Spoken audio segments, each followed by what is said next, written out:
네, 안녕하세요. 국제무역의회 제12주차 강의 시작하겠습니다. 이번 주차에는 기업의 해외 진출과 글로벌화라는 제목으로 강의를 하겠습니다. 지난 11주차까지는 사실 그 국제무역에 관한 이제 실제 국제무역이 어떻게 이루어지는가 하는 매우 실무적인 그런 절차에 대해서 공부를 했었습니다. 그런데 이제 실제 그 무역의 현장에서는 무역 그 수출입이 그런 전통적인 일반적인 방법에 의해서만 일어나는 게 아니고 기업이 국내에서 수출을 하거나 수입을 하는 것보다는 오히려 훨씬 더 많은 부분에서 외국에 직접 나가서 비즈니스를 하는 경우가 굉장히 많죠. 특히 대기업으로 갈수록 국내에서 이렇게 수출입이 물론 일어나지만은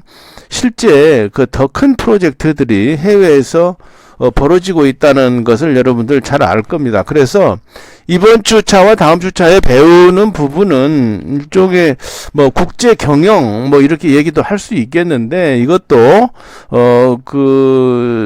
글로벌 무역학과 통상학과에서 반드시 알아야 되는 그런 내용 중 하나이기 때문에 여러분들도 어느 회사에 가서 여러분들이 뭐 전공하고 상관없이 여러분들이 어떤 이제 졸업을 하고 어떤 회사에 가서 근무를 하든지 간에 이 해외 진출 내지는 기업의 글로벌 경영이라는 부분은 모두 다 그 상식으로라도 알아야 되는 그런 상황이라고 보겠습니다. 그래서 여러분들 이번 주차와 다음 주차에 좀 같이 여러분께 재미있게 좀 공부할 수 있는 시간이 됐으면 좋겠습니다. 여러분들 중간고사 뭐 강의 평가를 보니까 너무 양이 많다 이제 그렇게 얘기하는 학생도 있었는데요. 지금 교수님들마다 강의하는 방식이 다 틀립니다. 어떤 교수님은 앞에만 좀 하다가 이제 자세히 하시고 다 못하시는 교수님도 있고, 나같이 이렇게 전체 교재 전체를 한번 이렇게 쭉 다뤄주는 그런 교수님도 계시는데, 어쨌거나, 이제 여러분들이 어차피 글로벌 통상학과 학생이 아니면서 강의를 듣고 있는데도 듣고 있지만은 전반적으로 국제무역이나 또 국제경영 이런 부분에 대해서 한번 전반적으로 알아두는 것은 많은 여러분들이 도움이 될 거다 하는 차원에서 여러분들 강의를 하는 것입니다. 자, 그러면 기업이 해외로 진출하는 과정을 한번 보자 이거죠. 해외 진출 과정. 왜 기업이 해외로 진출합니까? 국내에서 그만 앉아서는 할 수 있는데 한계가 있기 때문에 해외로 나갈 수밖에 없죠. 더군다나 우리 대한민국 같이 시장 자체가 전체 인구가 5천만 정도밖에 안 되죠. 우리 대한민국이. 그리고 국토도 굉장히 좁잖아요. 지금 뭐 중국이나 미국이나 호주나 뭐 러시아 이런 나라에 비하면 굉장히 작은데, 그러다 보니까 우리 대한민국이 가진 자원이라는 것은 굉장히 사람밖에 없다. 뭐 이렇게 볼 수도 있는데, 어쨌거나 어떤 국내 시장 자체가 뭐 인구로 보나 면적으로 보나 뭘 여러 가지 면에서 볼 때 국내에서만 활동을 해서 어떤 비즈니스를 한다는 것은 쉽지 않다. 그래서 결국은 해외로 진출해야 된다. 수출을 해야 된다. 수입해서 수출을 다시 한다, 뭐, 아니면 해외 투자를 한다, 이런 의사결정들을 기업들이 내릴 수밖에 없다는 것이죠. 더군다나, 우리 한국이 지난, 50년대에 한국전쟁을 겪은 이후에 이제 60년대 초부터 본격적으로 경제 개발 5개년 계획을 세우고 우리가 뭐 수출 드라이브 정책이라고 할까요? 그런 정책을 하면서 이제 수출을 많이 늘려오는 그런 정책들을 했지 않습니까? 그런데 한 80년대까지만 해도 주로 한국 내에서 물건을 만들어서 해외 수출하는 게 일반적이었어요. 그런데 80년대 중반 이후에 특히 88년 올림픽 개최를 계기로 이제 한국의 우리나라의 그 인건비가 많이 오르게 됐던 거죠. 그래서 이게 이제 오른다는 게 단순히 물가 상승에 의해서 그 원화 금액으로만 따져서 오르는다기보다는 국제 시세로 봐서 뭐 달러 기준으로 US 달러 기준으로 봤을 때도 굉장히 오르게 됐다는 거죠. 교수가 그 직장에 들어갔던 게 1983년입니다. 그때 월급이 그 타니까 뭐 한 달에 한 30만 원, 40만 원 정도 받았어요. 그런데 지금 그 직장에 들어가면은 보통 뭐 한 최하 200만 원, 좀 더 신입사원, 대기업 좀 많이 받으면 한 400만 원, 300만 원, 400만 원 받지 않습니까? 그러니까는 교수가 처음에 직장 생활을 하던 때 비하면 한 10배 정도 이렇게 그 봉급 생활자들의 월급도 있고 뭐 늘어났다라고 이렇게 보는 거죠. 그걸 이제 US 달러로 계산한다 해도 국제적으로 볼 때 그렇게 낮은 수준이 아니란 말입니다. 그러면 기존에 우리가 1960년대에 한국의 기업들이 주로 했던 수출품이 뭡니까? 뭐 단순 시계를 단순 조립해서 이렇게 뭐 수출한다든지 옷을 만들어서 보낸다든지 뭐 그런 이제 부가가치가 낮은 또 사람이 많이 필요한 손이 많이 가는 그런 부분을 그런 제품들을 상품들을 만들어서 해외 수출했던 거죠. 그런데 80년대 이후에 인건비가 상승하면서 더 이상 국내에서 그런 부가가치가 낮은 제품들을 만들어서 수출하기에는 한계가 있었다는 거죠. 그래서 90년대에 들면서 아마 80년대 중반부터 라고 볼 수도 있겠는데 본격적으로 우리 대한민국의 기업들이 해외로 나가기 시작한 거죠. 그래서 해외로 나간다는 게 단순히 어떤 사무실만 만드는 게 아니라 아예 공장 자체를 외국에다가 이렇게 지어서 거기서 현지에서 물건을 판매하는 아니면 다른 나라에 제3국에 판매하는 그런 활동들을 우리 대한민국 기업들이 하게 됐던 거죠. 그래서 뭐 여러 가지 해외 진출에 대한 많은 이론들이 있지만은 우리 기업이 밖으로 나가는 것은 국내 시장에서만 물건을 팔 수가 없다. 이런 거 하고 그 다음에 생산비를 유통비용을 좀 절감해야 되겠다 하는 것 때문에 해외로 나갈 수밖에 없는 거죠. 국내 시장이 좁으니까 한계가 있으니까 수출을 해야 되는 것이고 국내 인건비가 높으니까 외국에 나가서 물건을 생산을 해야 된다는 그런 이제 아주 핵심적인 그런 이유 때문에 기업이 국내 시장에 한정된 게 아니라 해외 시장으로 진출할 수밖에 없다. 그런 결론을 내릴 수가 있는 것이죠.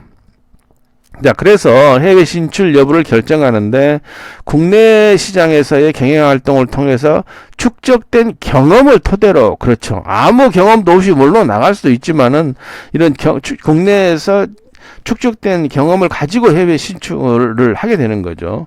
그러면 어디로 갈 것이냐, 해외 진출할 시장을 결정하는데 이것은 우리가 그 어떤 진출할 국가에 대해서 심층적인 조사를 진행을 하고 결정을 하지만은 결국은 어떠느냐, 거기에 어떤 시장이 있느냐, 내 물건을 팔 수 있는 지역이냐, 국가냐 하는 것이 가장 중요하죠. 예를 들어서 LG전자가 아마 미국의 헌츠빌이라는 곳에 공장을, 전자레인지 공장, 가전제품 공장을 처음 이제 돈을 투자해서 했는데 왜 거기다 만들었겠어요? 그 당시에 우리 LG전자나 삼성전자가 미국의 물건을 많이 팔고 있었죠. 그러니까 계속 한국에서 이렇게 가져가면은 수익 규제도 많이 하고 무슨 덤핑 뭐 이런 것도 뭐 해서 걸릴 수 있고 이런 어떤 규제를 피해가기 위해서 결국은 현지에 공장을 짓고 고용을 창출해 줌으로써 이제 자유롭게 물건을 현지에서 팔 수 있다. 그런 결론 때문에 쉽지 않지만 해외에다 공장을 지금 건설해서 거기에 제품을 생산하는데 지금 동남아의 교수가 가보니까 그래요. 중국 회사들도 벌써 동남아에 많은 공장들을 가지고 있습니다. 한때는 지금도 뭐 중국이 세계의 공장이다 그런 얘기 하지만 벌써 중국도 인건비가 올랐기 때문에 중국 내에서 그 부가가치가 낮은 제품을 만들면은 전혀 생산성이 없죠. 마진이 너무 낮죠. 그래서 그 인건비가 낮은 동남아 지역으로 많이 진출해 있는 것을 볼 수가 있습니다. 자, 그래서 그러면 해외 시장에 진출하려면 어떻게 진출할 거냐? 진출 방법이 있잖아요. 진출 방법이.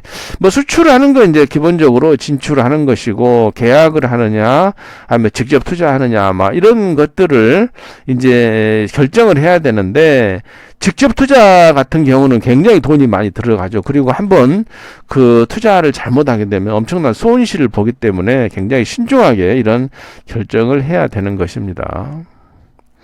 해외 시장 진출할 때 어떤 환경 분석이 필요한 거예요. 내가 예를 들어서 미국에 공장을 지어야 되겠다라고 한다면, 물론 이제 미국 같은 선진국이야, 뭐 외국인이 와서 그 공장을 한다라고 했을 때 뭐 큰 어려움은 없죠. 그렇지만은 한국과 미국은 전혀 달라요. 그렇죠? 뭐 종교도 다르고 사람들의 말도 다르고 뭐 생각도 다르고 다 문화적 관습이 다 틀리단 말입니다. 그러니까는 해외에 나가서 우리가 직접 그 현지인들을 고용해서 판매 법인을 하거나 공장을 짓거나 했을 때는 그 나라의 문화적 환경에 대한 이해를 하는 것이 가장 첫 번째라고 봐야 되죠. 왜냐하면 그 나라, 우리 한국 사람들이 전부 가서 거기 가서 공장을 돌리는 게 아니잖아요. 물론 일부 관리직이나 이런 사람들은 한국 사람들이지만 거의 대부분 일하는 사람들이 현지에 있는 사람들을 고용해서 일을 해야 되기 때문에, 수출업체도 그래요. 혼자 가서 거기 가서 사무실 내놓고 거기서 판매법인 할 수는 없잖아요. 반드시 현지에 사람들을, 물론 요즘에는 이제 그 전 세계 어느 지역이나 그 한국 분들이 나가서 있는 경우, 이제 뭐 교민 동포 2세, 3세들도 계시고, 또 뭐 한국에서 유학을 한 현지인들도 있기 때문에 뭐 언어적인 장벽 그런 걸 많이 또 없이 이렇게 언어적인 장벽이 낮은 상태에서 일을 할 수 있는 여건도 되지만은, 여전히 외국은 외국이다. 그래서 그 지역에 대한 이제 문화적인 환경을 우리가 첫 번째로 파악을 해보는 게 대단히 중요하다고 하겠습니다. 그런데 이런 문화적 환경을 뭐 이해하는 데 있어서 홈스테드 모형이냐, 홀 모형이나 뭐 이런 게 있습니다. 그런데 뭐 이게 이런 이론적인 것인데 이건 크게 중요한 건 아닌 것 같아요. 어쨌든 이제 홈스테드 모형을 이제 뭐 예로 든다면 뭐 이런 거 있다고 그럽니다. 뭐 개인주의가 많이 있는 나라냐, 집단주의가 있는 나라냐, 뭐 그다음에 불확실성이 있느냐 없느냐. 그러니까 예를 들어 이런 거 뒤에서도 나오겠지만은, 불확실성이라는 게 우리가 오늘 공장을 어느 나라에 가서 세웠는데 지금 조사해 보니까 그때는 지금 되겠다라고 이렇게 했지만 실제로 나가보면 그게 아니더라. 뭐 이렇게 되면 곤란하다 이거죠. 그래서, 어떤 불확실성, uncertainty가 얼마나 있느냐에 따라서 이제 문화적 환경의 척도를 가늠한다. 뭐 이런 얘기가 되겠죠. 네. 자, 두 번째로 이제 정치적 위험. 대단히 중요한 거죠.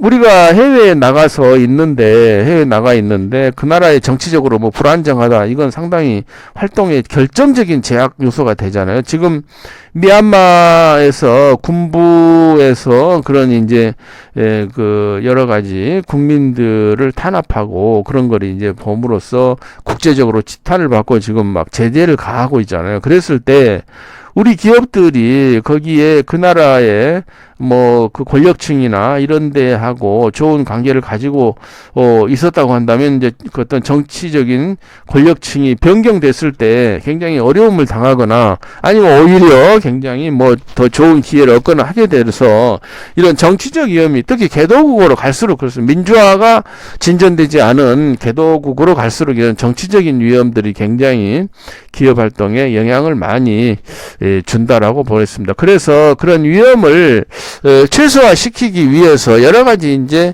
이 정치들을 해야죠. 그래서 그 현지에 있는 사람들이 많이 거기에 개입되도록 하고, 또 그 정치적인 어떤 정부의 정치 권력의 그 변화가 있더라도 크게 영향을 받지 않도록 충분한 그런 대비가 필요하다. 전문가 의견도 받고 받고 뭐 여러 가지 상황들을 보면서 그 나라의 정치적 어떤 위험이 얼마나 있는가 그런 걸 파악을 해본 뒤에 나가라는 것이죠. 법률적 환경, 네, 이거 법률적 환경은 사실 기업이 활동하는 데 있어서 굉장히 제약을 많이 가하는 경우가 많죠. 더군다나 외국 기업이 해외에 나가서 활동을 하는 데 있어서는 그런 그 나라 현지의 법률적 환경에 따라서 많은 영향을 받는다고 봐야 됩니다. 이 법률적 환경은 선진국이든 개도국이든 그 마찬가지로 오히려 개도국이 법률적 환경에 덜 노출될 수도 있어요. 왜냐하면 그 나라는 어떤 법적인 규제가 그렇게 심하지 않아서 그렇게까지 복잡하지 않을 수가 있는데 그렇지만 뭐 어떤 법이 또 없던 법이 새로 생기는 경우도 많이 있기 때문에 개도국이든 선진국이든 그런 이제 경영 활동에 어떤 굉장히 제약을 가하거나 원래 없었던 법이 새로 생겨서 힘들게 하거나 뭐 그런 경우들이 굉장히 많습니다. 그리고 이제 재판 만약에 어떤 소송 문제가 분쟁이 발생했을 때 어디서 뭐 그 재판을 할 거냐 이런 중급법은 어떤 걸 할 거냐 이런 것들도 굉장히 중요한 그런 법률적 환경이 되겠습니다. 지금 뭐 예를 들어서 그 유럽 같은 데도 그렇잖아요. 환경 규제가 점점 막 심해지지 않습니까? 그러니까는 예를 들어서 우리가 유럽에 가서 자동차를 많이 생산한다고 한번 생각해 봐요. 그러면 원래는 자동차의 수준이 뭐 A라는 수준이었는데 갑자기 B로 올려 가지고 뭐 A 자동차는 앞으로 뭐 팔지 마라 이렇게 되면 굉장히 힘들어지는 거죠. 그래서 이런 법률적 환경에 대한 그런 이해가 대단히 중요하겠습니다. 법률적 환경에 관련돼서 뭐 교수가 러시아에 있을 때 보니까 그래요. 독일 회사들이 그 당시에 뭐 한 6천 개 이상 러시아에 진출해 있는데 그런 이제 법률적 환경을 극복하기 위해서 법무법인이나 컨설팅 펌 같은 게 그 기업이 진출할 때 반드시 따라오는 걸 많이 봤습니다. 그래서 러시아에 많은 그런 그 독일계 그런 로펌이나 그 컨설팅 펌들이 있는 걸 봤는데 우리나라 같은 우리 한국 같은 경우도 물론 이제 우리나라 법무법인이나 컨설팅 펌들이 해외에 나가 있는 경우도 있지만은 그렇지만 선진국에 비해서는 그런 부분들이 상당히 좀 약하다 그렇게 볼 수 있겠죠. 다음으로 한국 기업 글로벌 비즈니스가 진화하는 그 상황을 교수가 이 표로 하나 그린 겁니다. 어디서부터 시작했느냐. 제일 먼저 국제무역부터 시작을 하죠. 단순히 수출하는 거 아니면 수입하는 거 이거부터 시작해서 수출이 많이 되면 현지에 판매법인을 만들고 지사를 만들고 하잖아요. 그러다가 점점 더 많아지면 어떻게 되죠?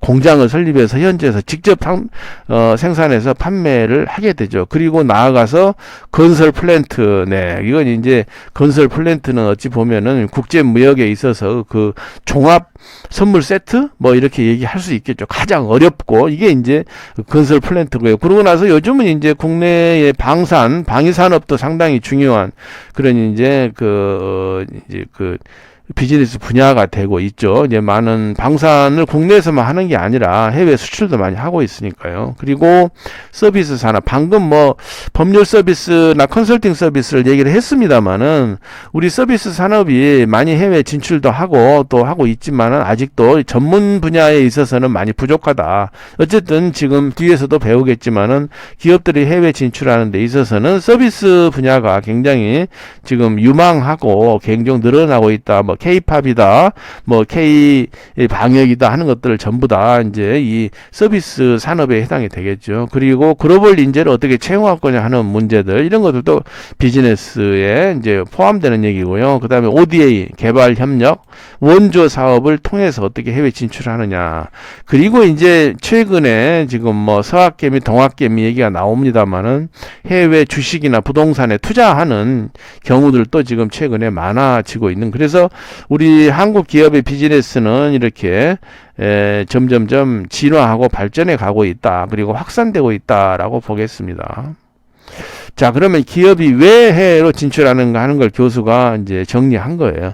좁은 국내를 떠나 시장을 해외로 확대한다. 해외 시장 수요 확대로 현지 생산 필요성이 증대했기 때문이다. 기업의 해외 투자 동반 진출. 네, 그렇죠. 대기업이 진출하면은 현대자동차 공장이 나가면 어떻습니까? 수십 개의 그 부품 공장들이 같이 따라가야 되죠. 또 부품 공장이 따라가면 거기에 부품 공장에 납품하는 또 회사들이 같이 가야 되죠. 아니면 다른 데서 뭐 수출 그쪽으로 직접 수출을 할 수도 있는 것이고 뭐 여러 가지 그것 때문에 할 수 없이 이렇게 대기업을 따라서 갈 수밖에 없는 그런 것도 있다. 국내 인건비와 원자재 가격이 상승했다. 앞에서 설명했고요. 수출 대상의 정책 변화로 현지 생산 압박. 네, 요즘 뭐 미국에도 해당되는 문제 아닙니까? 미국에서 뭐 한국 회사들이 수출만 하지 말고 공장 세워라. 그러니까 이제 뭐 삼성전자, LG전자 등등 공장을 SK도 막 세운다고 하지 않습니까? 원자재 원활한 공급을 위한 자원 개발. 네, 자원 개발이죠. 그렇죠. 우리 한국은 자원 빈국이기 때문에 해외에서 원자재를 다 가져와야 되는데 전에는 우리가 뭐 그 나라에서 수출하는 것만 이렇게 받아서 이제 수입을 해서 사용했지만은 지금 여러 그 개도국, 뭐 선진국도 갈 수도 있고요. 그래서 직접 자원을 개발해서 뭐 석탄을 캔다든지 어떤 희귀 금속을 뭐 생산한다든지 아니면 뭐 철광석을 생산한다든지 또 원유를 개발하는 원유나 가스를 개발하는 이런 걸 많이 하고 있습니다. 발전소 등 플랜트 토목 건축 프로젝트 수행한다. 네, 이건 뭐 플랜트 프로젝트에 해당되는 거고요. 그리고 기술 디자인, 네, 이건 뭐 연구소 운영, 그렇죠. 연구소 운영 많이 해요. 우리 대기업들이 해외에다가 현지에 특성이 있는 그런 대학이 있다든지 연구소들이 있다든지 그러면 거기 가서 이제 연구소 R&D 센터를 세워가지고 기술 개발을 하기 위해서 가 있는 거죠. 지금 뭐 미국의 실리콘밸리 같은 데도 우리 대기업들의 그런 연구소 R&D 센터들이 있는 걸 볼 수가 있습니다. 그리고 해운, 항공, 해운 등 업종 성격상 해외 지정 운영, 그렇죠. 뭐 항공사나 해운 선사, HMM 같은 선사들은 해외 지점이 없으면 비즈니스를 할 수가 없죠. 그래서 다 거기 이제 해외 지점이 있는 거죠. 부동산 투자, 합작 투자, M&A, 금융기관 법인 설립, 네, 그렇죠. 일종의 이제 투자하고 그다음에 금융 서비스를 하기 위해서 은행이나 증권사들이 해외에다가 법인을 많이 세웠죠.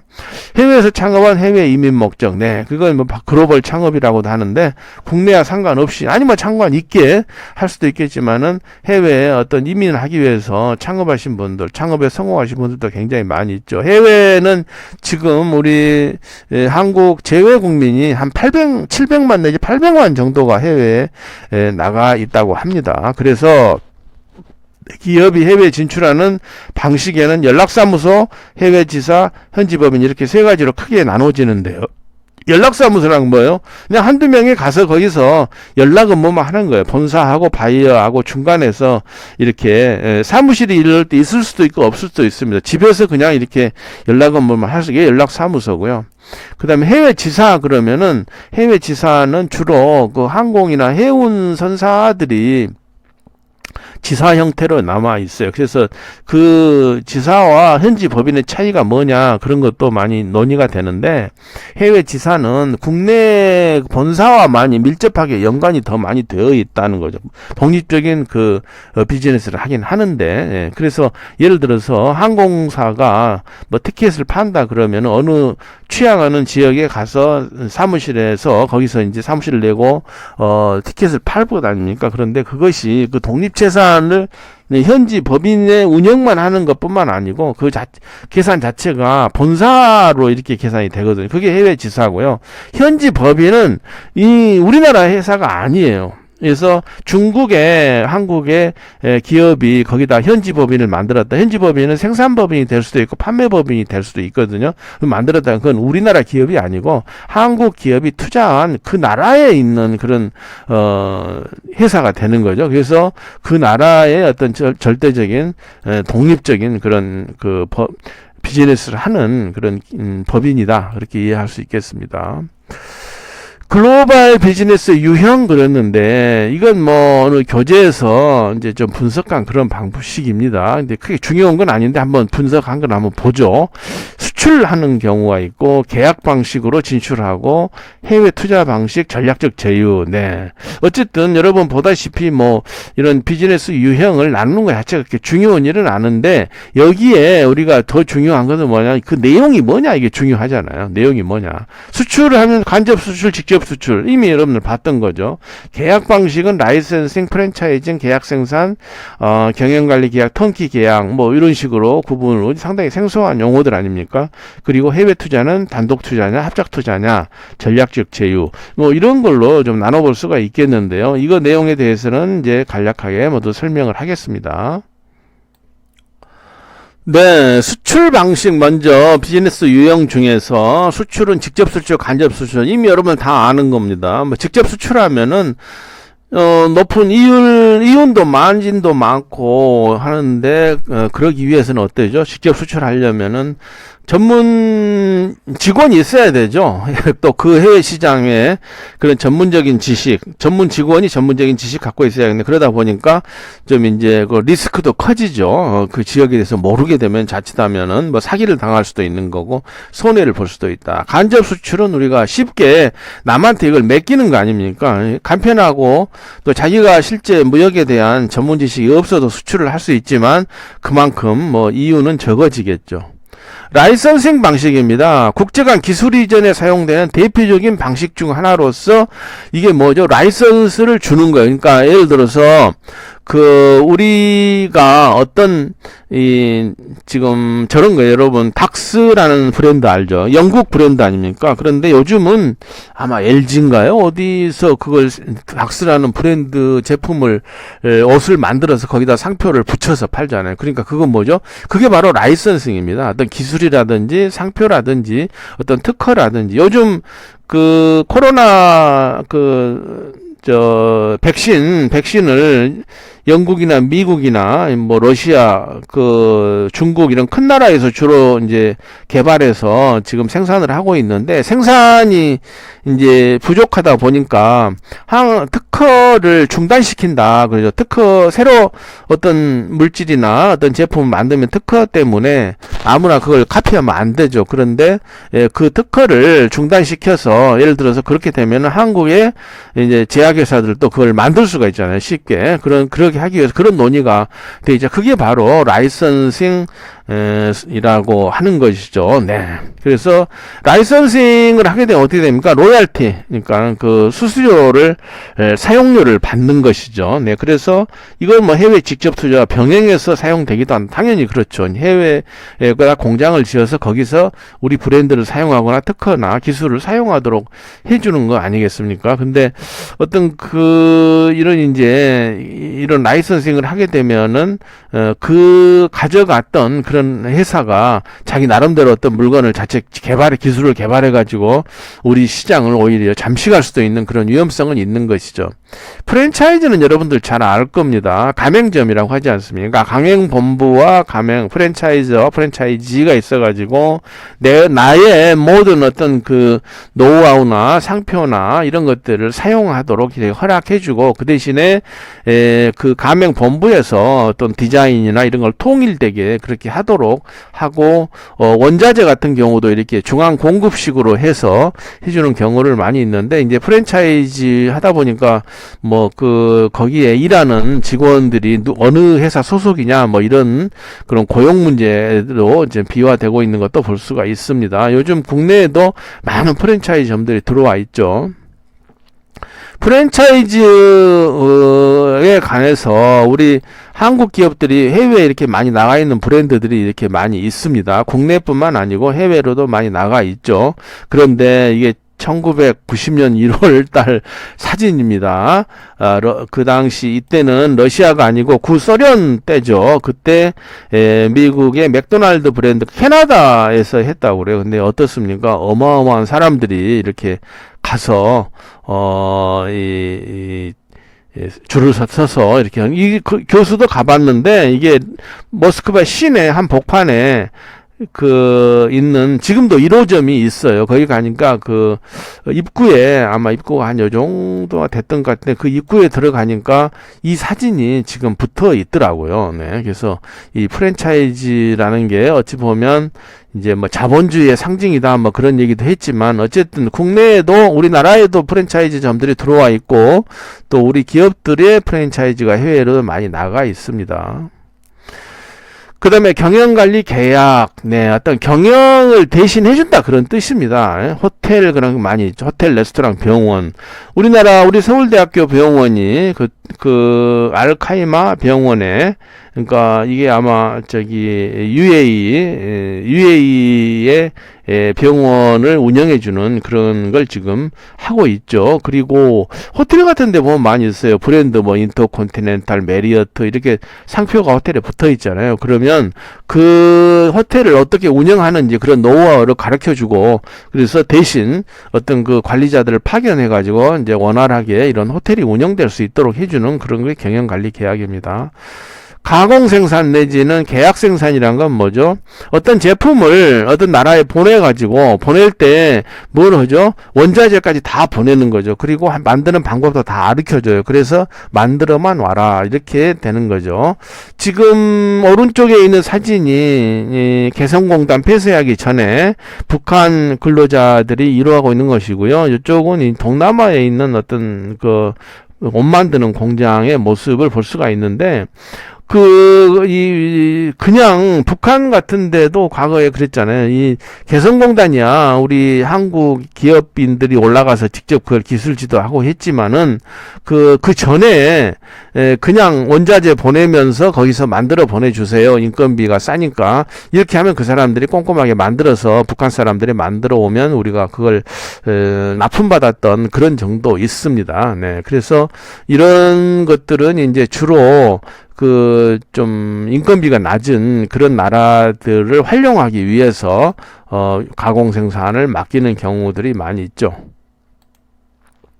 턴키 계약은 뭡니까? 턴키 계약은 그냥 그대로 건설을 해주고 그 운영까지 다 전부 넘겨주는 그냥 턴키라는 게 키 꽂아서 자동차 시동 걸듯이 그냥 그 시동만 걸면 바로 공장이 돌아갈 수 있게 해준다 해서 턴키 베이스 계약이라고 하죠. 플랜트 계약할 때, 우리가 플랜트 건설할 때, 과거에 우리가 60년대 뭐 이럴 때 우리나라의 뭐 비료 공장이나 이런 것들을 지을 때 이렇게 턴키 방식이었죠. 그와 마찬가지로 요즘 우리 대한민국 건설사들이 해외 나가서 이런 턴키 계약을 해가지고 그런 기술이 없는 나라에 정말 전기만 넣으면 공장이 다 돌아갈 수 있게 해주는 발전소가 돌아가는 이런 걸 이제 그 턴키 계약이라고 하는데, 이 국제 플랜트 시장에서 이게 많이 이제 활용이 되고 있는 그런 진출 방식이라고 하겠습니다. 그래서 지금 대표적으로 UAE에 지금 우리 그 대한민국이 그 바라카의 원자력 발전소를 지금 짓고 있죠. 그래서 곧 이제 상업 운전에 들어갈 텐데, 우리가 건설만 하는 게 아니라 그 이후에 운영까지 지금 하게 돼 있지 않습니까? 그래서 이런 것들이 바로 그 턴키 계약이다 이렇게 볼 수가 있습니다. 그래서 실제 우리 대기업들이 이런 것들을 실제로 비즈니스를 하고 있습니다. 네, 7번째로 전략적 제휴. 전략적 제휴라는 것은 경쟁 관계에 있는 어떤 국가의 기업들이나 또 국내에 있는 기업들 간에 실질적이고 세밀한 각각 일정 기간 협력을 도모하는 방식이다. 그래서 영어로 되어 있는 거 여러분들 이거 좀 다 봐주세요. 이건 시험에 나올 수가 있습니다. 그러니까는 경쟁 관계에 있는 어떤 보완 관계에 있는 기업들이 서로 싸우지 말고 우리 협력해서 뭐 좋은 결과를 내보자 할 때 이런 전략적 제휴를 하는 것이죠. 그래서 전략적 제휴의 방식은 세 가지가 있다고 그래요. 비지분 제휴, 그러니까 지분을 서로 이게 주식을 사고 파는 건 아닌 거. 그다음에 지분 자체를 제휴하는 거. 그러니까 어느 정도 상대방한테 말로만 이렇게 하는 게 아니라, 오케이, 내가 당신 회사 주식에 뭐 10%를 뭐 5%를 사주겠다, 뭐 1%라도 사주겠다 이렇게 하게 되면 서로 묶여지잖아요. 이게 바인딩이 되는 거죠. 그래서 서로 협력을 이렇게 해가는 그런 방식인데, 그러니까 지분 공유 없이 그냥 어떤 협정만 맺어가지고 할 수도 있고, 실제로 지분 투자를 쌍방이 서로 해가지고 서로 끈끈이 어떤 뭐 결혼하듯이 뭐 하는 경우도 있다 이거죠. 조인트 벤처, 그 다음에 조인트 벤처 이거 아예 그냥 뭐 같이 회사를 뭐 그냥 설립하거나 뭐 하는 그런 것들이 이제 조인트 벤처라고 하겠습니다. 근데 일반적으로 뭐 조인트 벤처보다는 어떤 지분 제휴나 비지분 제휴 이런 것들을 우리가 전략적 제휴라고 이렇게 얘기할 수 있겠습니다. 전략적 제휴하는 것을 우리가 가끔 볼 수 있는데요. 그 뭐 어떤 회사가 전략적 제휴 협약을 맺었다 뭐 이렇게 하고 해외 기업과 우리나라 기업이 뭐 협정을 제휴했다. 전략적 제휴 협약에 조인식을 했다. 뭐 이런 것들이 언론에 이제 보도가 되고 있는데 CJ와 SK그룹이 이렇게 서로 주식을 주상증자에 참여하고 이렇게 하면서 끈끈한 그런 관계를 가진 굉장히 그 본격적이고 굉장히 적극적인 그런 전략적 제휴를 하는 사회라고 하겠습니다. 그 다음에 해외 직접 투자입니다. 해외 직접 투자는 이제 기업들이 이걸 이제 직접 투자를 해외에도 직접 나가서 하는데 경영 참여를 목적으로 한다. 이게 이제 핵심입니다. 경영 참여를 목적으로 한다. 그러니까는 그냥 우리가 뭐 테슬라 주식을 산다. 이것은 아니죠. 경영 참여가 아니죠. 그런데 이제 우리가 뭐 테슬라 주식을 엄청나게 많이 사가지고 직접 테슬라 경영에 참여하겠다. 그러면은 이게 직접 투자에 해당되는 거예요. 그건 직접 투자라는 게 뭐냐? 특정 외국인이 특정 기업 지분의 10% 이상을 소유한 경우 이걸 직접 투자라고 한다 그랬는데 우리나라 외국인 투자 촉진법 상에서도 마찬가지입니다. 이 부분에 이 직접 투자에서는 여기까지 하고요. 다음 주차에 좀 상세히 우리가 공부를 하게 될 것입니다. 네, 여기까지 하고요. 다음 시간에 기업의 글로벌화에 대해서 같이 공부하겠습니다.